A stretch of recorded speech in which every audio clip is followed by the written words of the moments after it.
Hey guys, we're starting a YouTube channel. We're just going to be covering some Leetcode questions, just explaining how to cover these questions because it's always tough getting started. It takes like hours to figure out what they want, how to get to the solution, but we want to help you guys like figure out the answers faster and just get your feet wet with some Leetcode. That is a perfect intro. Yeah. All right.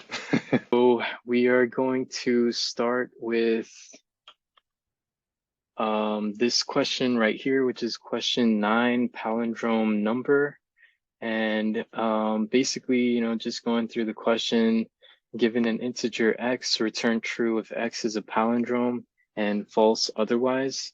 So it's always a good idea to start off with what you're given and what you're requested to present as an answer.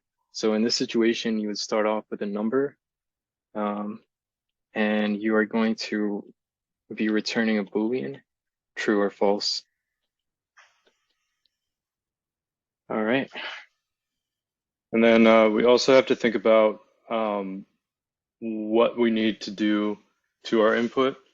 So we know we're going to have to turn it into a string because numbers, at least in JavaScript, are not iterables.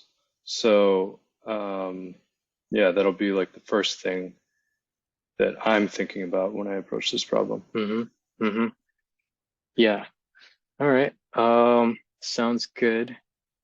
Just going through some of these examples, just getting an idea of what they're presenting us and what they expect us to return here. So in this situation, they give us 121 as the argument, and the result is true because 121 reads the same forward and backwards. So for this question, it's a bit easier, but the other two examples do cover some edge cases that we have. So one of those would be this situation where you have a negative sign in front. And in that case, they're saying that it would return false whenever it's negative. So that can be one of the edge cases that we work with. So if negative, it's going to return false. Okay, so pretty much our only edge case that we're aware of is, and it's formatting all weird, but if it's negative, right? So Yep. what we can do to prevent that is like right away say if num is less than 0, then we'll just return false. All right. Yep. So yeah, I think that handles our edge case. I mean, at least as far as the inputs that they're going to give us. If I was thinking about this, like trying to be, as defensive as possible, first I'd want to make sure that it is a number, and things like that. But for right now, yeah, just basically if it's less than 0, we return false. True. Yeah, but also when you scroll down here on Leetcode, it also shows you some of your constraints. So it's showing us that it is going to be a number every time, so we won't have to worry about that. But when it comes to more specific scenarios, in that case, if you don't have like an explanation, it's kind of hard to tell. So what I've been doing is just throw it in there, submit, see if it passes everything, and if it doesn't, then you can deal with those specific scenarios as you go and just adjust your code. Yeah. All right, so we covered that one edge case. And for this question, I believe, like you said, that should be it. We can go through a couple different solutions that we have. One is, of course, a lot easier, simpler to kind of work through logic-wise. And then there's another one that's going to be a little bit better when it comes to time. And it's a little bit more drawn out, but it's still pretty simple. And it does kind of give you a new way to approach the problem or something similar as well. Right. All right. So the first one, I think it came to both of us like at the same time. Which is, I mean, basically, when you're reading the description of the problem, right, it's like a palindrome is something that's the same forwards and backwards. So all you really have to do after you check that it's not negative, right, is, and like we said before, we have to turn that number into a string. But all you have to do is reverse it and compare the two. And the reversed string should be the same as the input string, or the Yep. reversed input should be the same as the input. And we would do that with first we'd do, the input to string to convert it to a string. Okay, just typing it out the way it is on Leetcode. Okay, so first thing we're going to do, obviously, is that edge case conditional. So if x is less than 0, we're just going to return false, and that'll be the end of it. Yeah. All right. Yeah. So then that takes care of the edge case whenever the numbers are less than 0. Then the next thing we want to do is, of course, convert it to a string. So the concept here is that we are first converting it to a string so that we can compare it to itself later on. And basically that comparison is going to be returned as a Boolean. And what we can do here is do x is going to be a string already because we converted it up here, and then we're going to compare it to itself, but we're going to reverse it. Now, the problem with this is that with strings, you can't reverse strings directly. So we have to first convert it into an array by splitting it. And we're splitting it on every character. So the array would be just an array of one character each for each element. And then we do a dot reverse, which is going to reverse the array. And then we just want to convert that array back into a string because we are comparing it to a string. So that would allow that comparison to happen. And that should be it. So running it through two of the scenarios that they gave, we can do that down here, just console log it, do is palindrome, and then just check that out. All right, so we did expect to get true for this one, and that's exactly what we got here. We should be getting false. So convert that to 2 and then run it. And of course that comes out false, exactly what we expected. So yeah, this right here is a pretty simple way to solving the question. It's going to be a pretty basic, easy, efficient solution. We did consider another way that would be a little bit better. From our scores, it looked like it was about 95 to 97% faster than other solutions that were posted. So yeah, we can check that out real fast. Just scroll down right here. And we can just copy that over. And we'll call this 1 or 2. Right, here you go. Sure. All right.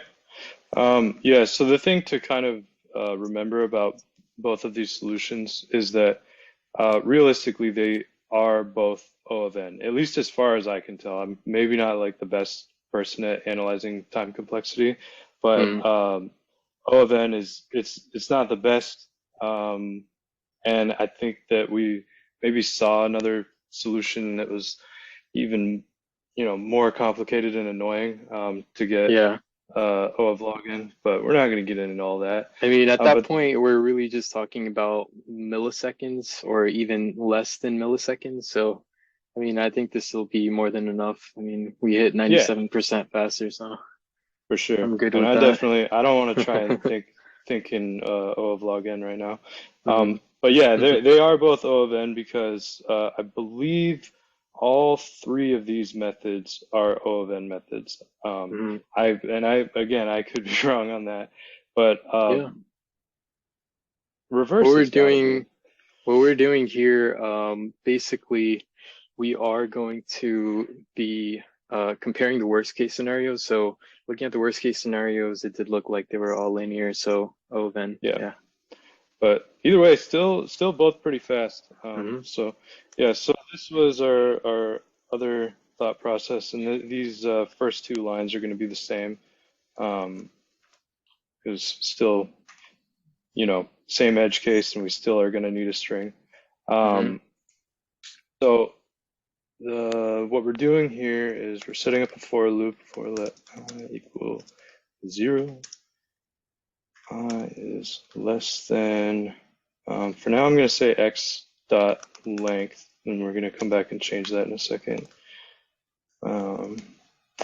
Okay, and then what we're doing is we're going to on each iteration we're going to compare the this index of the string to the last index of the string minus that one, and then minus 1 because strings are also 0 indexed. So we will have a conditional in here. If, let's see here, x at I is not equal to, because we don't care if it does equal, because if it does equal, we'll just continue along the for loop. But if it does not equal, then we're going to just return false. And so let's see, that would be x at x dot length minus I, and then minus 1 because it's 0 indexed.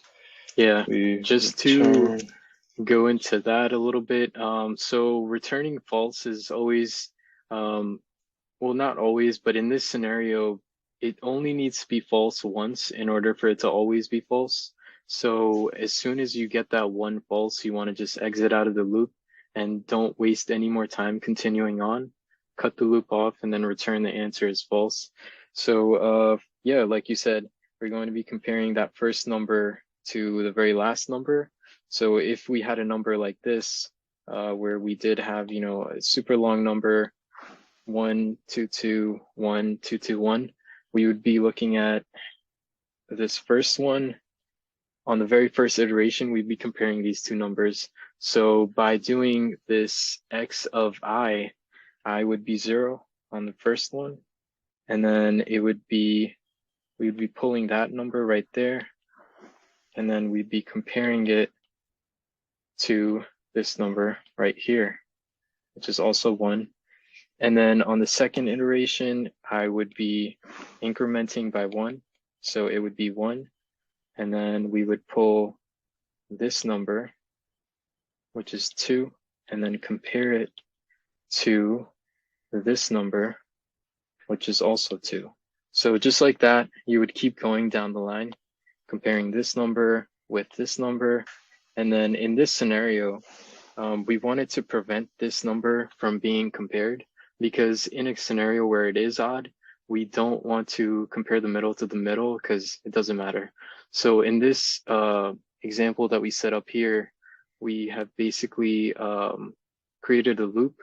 And in that loop, we're basically going to be looping the length divided by 2. Divided by 2. And then all of this is going to be math.floor.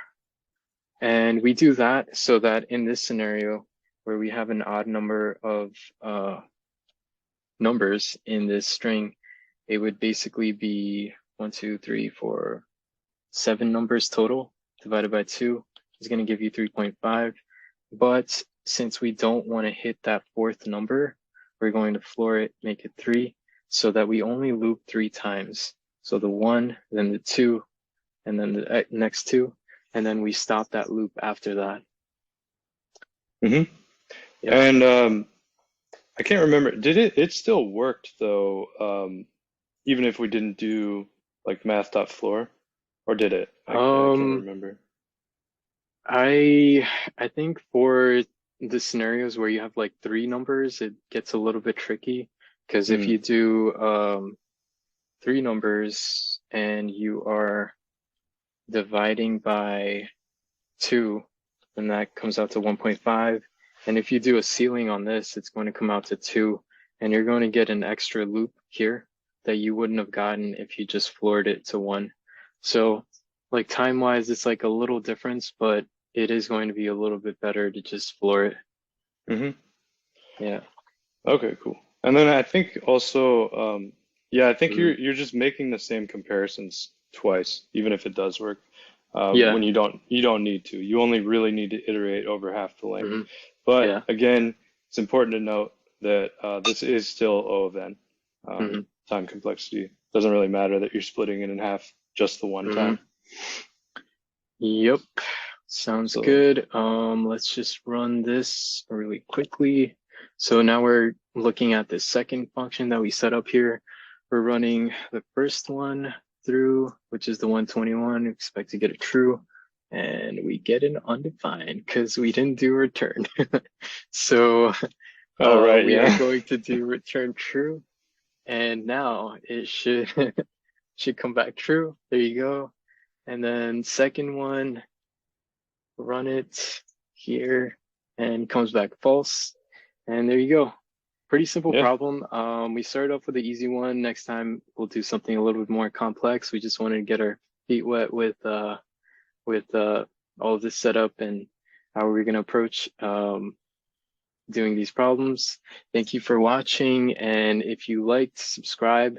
And yeah, it's this is Wasik and Henry, and we're gonna be covering some more Leetcode problems. Cool. Yeah. Thanks everyone.